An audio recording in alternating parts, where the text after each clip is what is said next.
القاعدة الثالثة من قواعد السير إلى الله، يقول ابن القيم رحمه الله: أجمع العارفون بالله أن علامة رضا الله عنك إعراضك عن نفسك. علامة رضا الله عنك إعراضك عن نفسك. يا سلام! دائما قل: اللهم قني شر نفسي وألهمني رشدي، كما علم النبي صلى الله عليه وسلم أصحابه ذلك، وكان يقول: ونعوذ بالله من شرور أنفسنا ومن سيئات أعمالنا. فالمراد بذلك علامة رضا الله عنك إعراضك عن نفسك.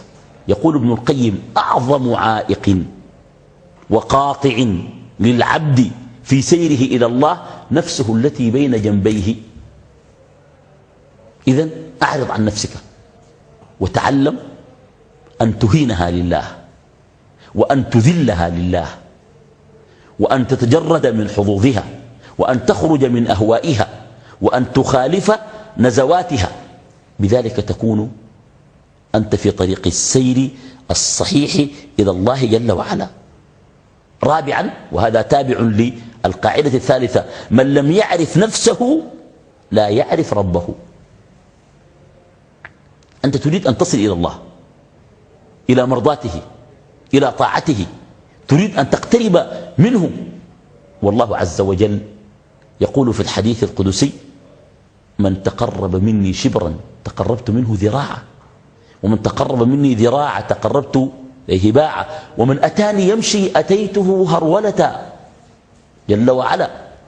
فقربك من الله يكون بأن تعرف نفسك. الذي لا يعرف نفسه لا يعرف ربه.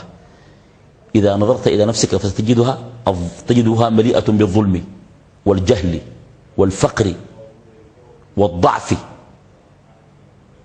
وضد ذلك من الكمال لله جل وعلا: العلم، الرحمة، المغفرة، الغنى، القوة. فإذا إذا أردت أن تسير إلى الله جل وعلا، وهذا بالمناسبة هذا لب لطائف المعارف، برنامج لطائف المعارف، أكرر لتكونوا دائما مستحضرين معي أهداف هذا البرنامج. برنامج لطائف المعارف القصد منه تصحيح السير إلى الله جل وعلا، وطلب مرضاته، وتخليص النفس من ماديتها الطاغية، والإحساس بأشواق الروح وعوالم الغيب والانتقال إليها.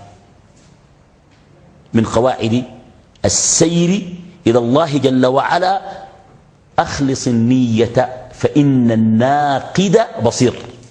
يقول ابن القيم: العامل بغير إخلاص كالمسافر بغير متاع يحمل جرابا من الرمل يثقله ولا ينفعه.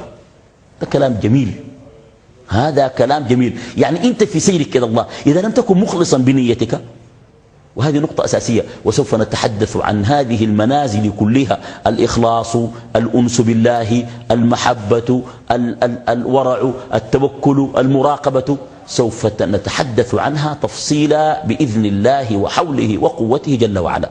ثم من قواعد السير إلى الله جل وعلا: كل نفس في حياتك لم تزدد به قربا إلى الله فأنت خسران.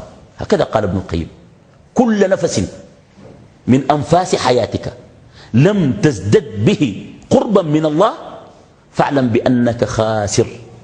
يعني يقول ابن القيم: المعصية فيها جرمان. الجرم الأول عرضتك لمقت الله، الجرم الثاني اقتطعت وقتا كان يمكن أن يكون في طاعة الله. لذلك قال: الذنب يلزم توبتان: توبة من تعطيل الطاعة، وتوبة من ارتكاب المعصية.